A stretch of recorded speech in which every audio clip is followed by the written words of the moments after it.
നമസ്കാരം. കോൺഗ്രസിന് ഈ ലോക്സഭാ തെരഞ്ഞെടുപ്പിൽ ബി.ജെ.പിയെ അട്ടിമറിച്ച് താഴെ ഇറക്കാൻ കഴിയുമോ?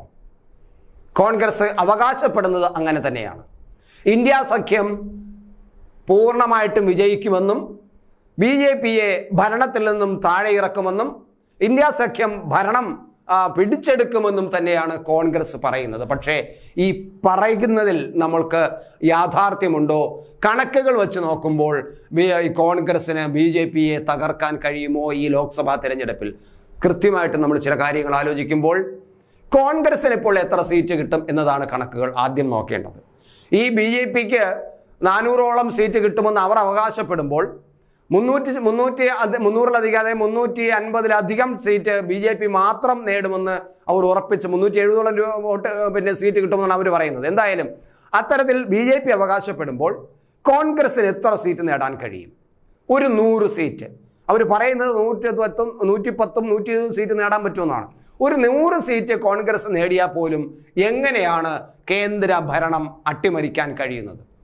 തീർച്ചയായിട്ടും ഒരു കേവല ഭൂരിപക്ഷം എന്നത് ലോക്സഭയുടെ കേവല ഭൂരിപക്ഷം നേടാൻ ഈ 100 സീറ്റ് പോരല്ലോ കോൺഗ്രസിന്.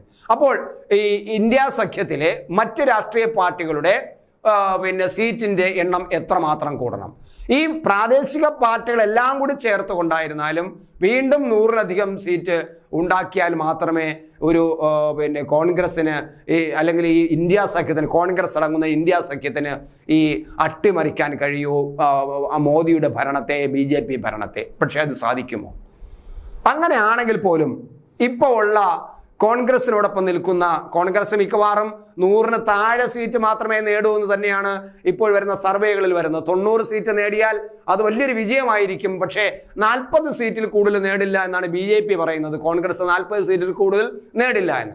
എങ്കിലും 90 സീറ്റെങ്കിലും നേടിയാൽ പോലും ഒരിടത്തും എത്താൻ കഴിയില്ല എന്നതാണ് പരമാർത്ഥം. ഇനി ഈ പ്രാദേശിക, അതായത് എൻ.ഡി.എ സഖ്യത്തിൽപ്പെട്ട കോൺഗ്രസിന്റെ കൂടെ നിൽക്കുന്ന മറ്റു പാർട്ടികളിൽ 10 സീറ്റ്, അതായത് 2 അക്ക സീറ്റ് നേടാൻ കഴിയുന്ന എത്ര പാർട്ടികളുണ്ട് കണക്ക് കൂട്ടുമ്പോൾ? DMKയ്ക്കും തൃണമൂൽ കോൺഗ്രസിന് മാത്രമാണ് 2019 2 അക്ക സീറ്റെങ്കിലും നേടാൻ കഴിഞ്ഞത്, 10ലധികം സീറ്റുകൾ നേടാൻ കഴിഞ്ഞത്.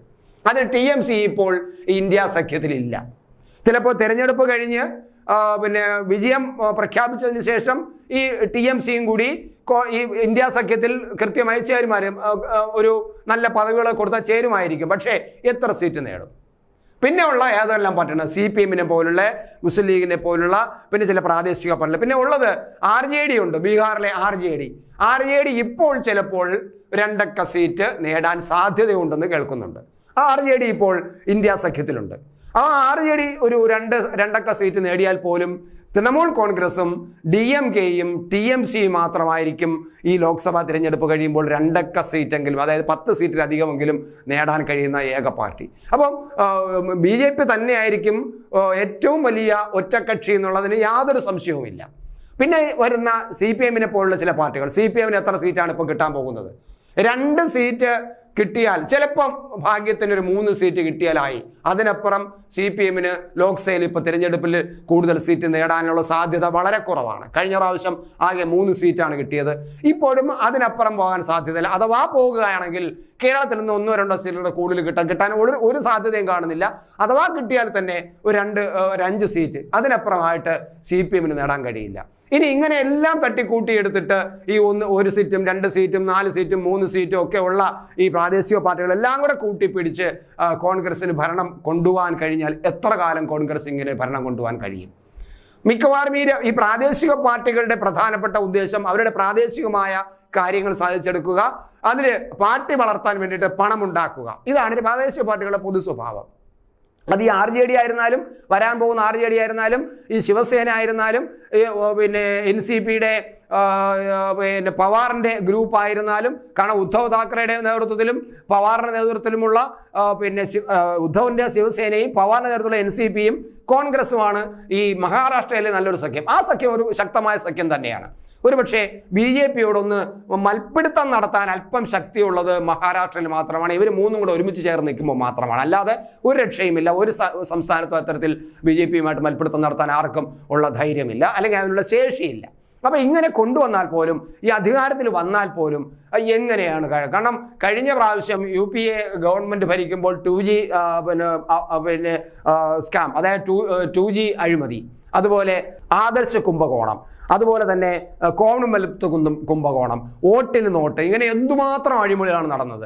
ഇനി ഈ കോൺഗ്രസ് എല്ലാവരെയും കൂടെ കൂട്ടിക്കിട്ട് BJPക്ക് എതിരായിട്ട് ഒരു മന്ത്രിസഭ ഉണ്ടാക്കിയാൽ പോലും 100 സീറ്റ് പോലും തികയാത്ത കോൺഗ്രസിന് ഈ രാഷ്ട്രീയ പാർട്ടി, അതായത് പ്രാദേശിക പാർട്ടികളുടെ അടിമയായി നിന്നുകൊണ്ട് അവർ പറയുന്നതെല്ലാം മിണ്ടാതെ കേട്ടുകൊണ്ട് അവർ നടത്തുന്ന അഴിമതിയും മറ്റുമെല്ലാം അംഗീകരിച്ചു കൊടുത്തുകൊണ്ട് മുന്നോട്ട് കൊണ്ടുപോകാനേ കഴിയൂ. അങ്ങനെ കൊണ്ടുപോയ രാജ്യത്തെ എങ്ങനെയാണ് ഈ വികസന പാതയിൽ മുന്നേറ്റാൻ കഴിയുന്നത്?